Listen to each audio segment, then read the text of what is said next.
Inip na inip ang mga fans ng isang sikat na love team kung kailan ba aamin sila tungkol sa dudang may relasyon na sila. Abangers nga ang mga ito at ang iba ay hindi na talaga makapaghintay. Pero chika ng isang source, sa group chat daw ang ilang mga celebrity ay dalawang topic.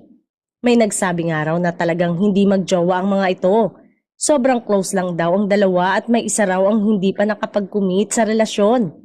Hindi kaya pati ang mga celebrity na nasa group chat na yon ay hindi pa nakapaghintay sa umamin ng dalawa sa kanilang relasyon kaya may ganong chika sila. Hindi pa daw nga ready ang isa kaya ayaw pumasok sa isang relasyon.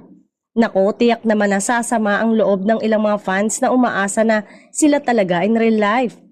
Pero may mga tunay na fans din naman na nakakaintindi ng sitwasyon ng dalawa at susuportahan kahit ano pa man ang relasyon ng kanilang mga idolo.